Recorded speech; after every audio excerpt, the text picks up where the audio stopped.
Hello, this is Jen, and this is lesson one. Basically, starting you out learning on eventually how to get onto the website of 100hands.org. This lesson, we're going to describe how to get onto the internet with your web browser. So basically, this whole area that you're looking at right now would be like your screen at home on your home computer, and yours might be a little different than mine, but all in all, it's about the same. And this whole area here is known as your desktop. This area here is where you have a lot of things accessible to you right from this very area right here, and you never have to really go into the depths of the computer to reach certain areas. You can reach them all just very easily right by your desktop.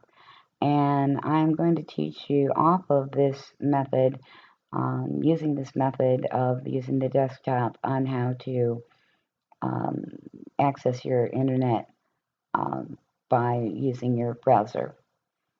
So all these little pictures here on your desktop, such as these here, are known as icons.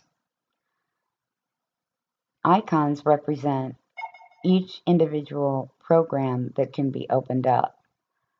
For example, these three icons right here that I've placed in the center of the screen are icons for the internet.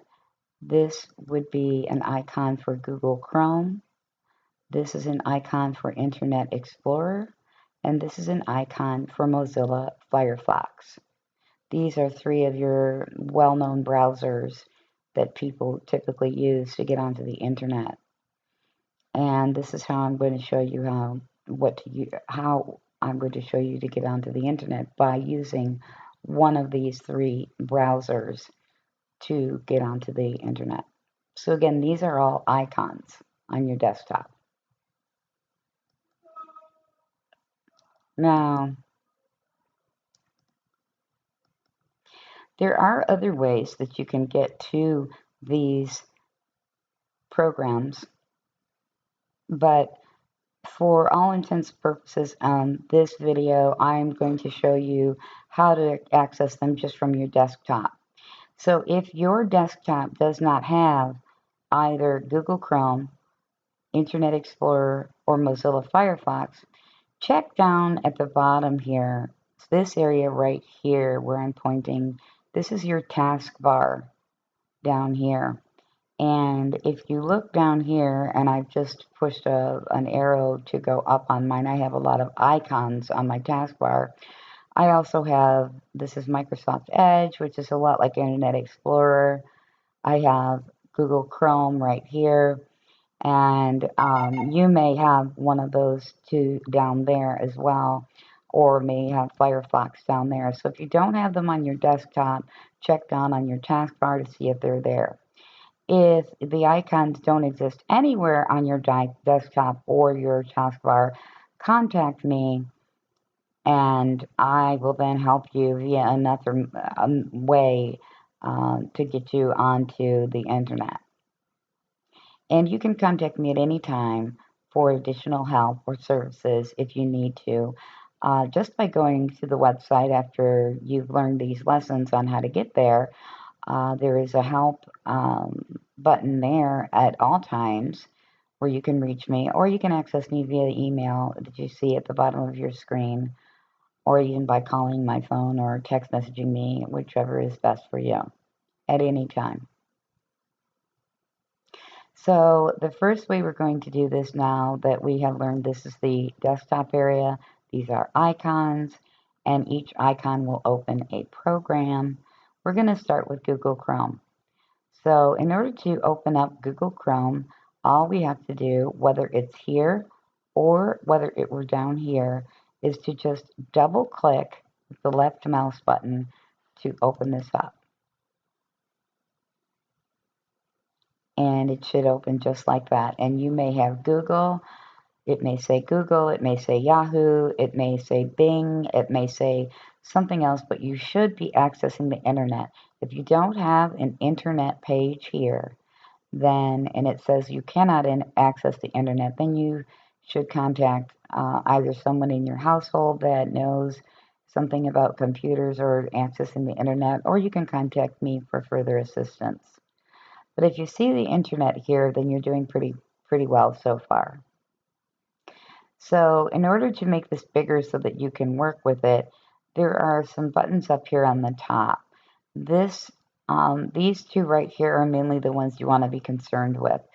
This square right here will make it larger, and this will close it out completely. So if I click on this one here, maximize, I can make it as big as the screen, and I can see it nice and big.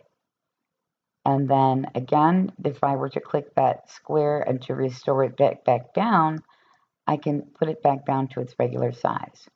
And if I want to close it out altogether, I can just press the X.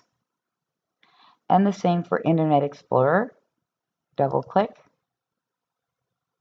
And this one's opening up fully, it looks like. But again, this restore down button, I could make it get smaller. And I can press this to make it bigger. And again, press the X to close. Mozilla Firefox, the same method. Double click to open.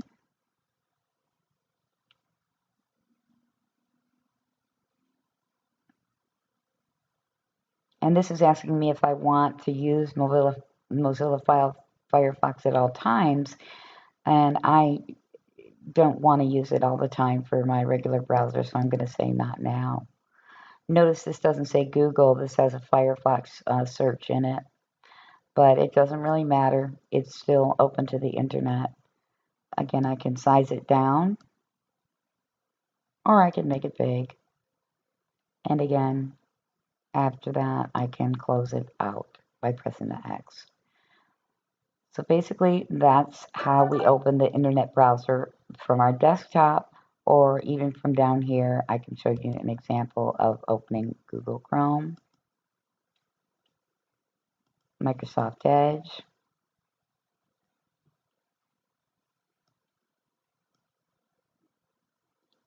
or if I were to have Firefox down here, I could show you down there as well. It's the same thing.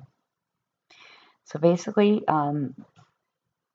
one little area I want to show you as well on this lesson is to show you that if I were to open up Google Chrome once more here, and I'm going to go ahead and make it large, just want to show you two areas that I want you to be familiar with for the next lesson. And that is this area right here where you can type. This is your search bar. And this area up here with the magnifying glass, this area up here, you can put your cursor in there and click there, and it leaves a blinking cursor. This is called your address bar. Those are two very important areas that you need to know about your browser, and every browser has one. Again, this is your search bar right here, and this is your address bar up here. And those are the two things that I wanted to show you in this lesson, and I'm going to close this one out. And now there's going to be just a few questions, just a little short review, a few questions for you to answer based on what we've just learned so far for lesson 1. Nothing too complicated. That's for sure.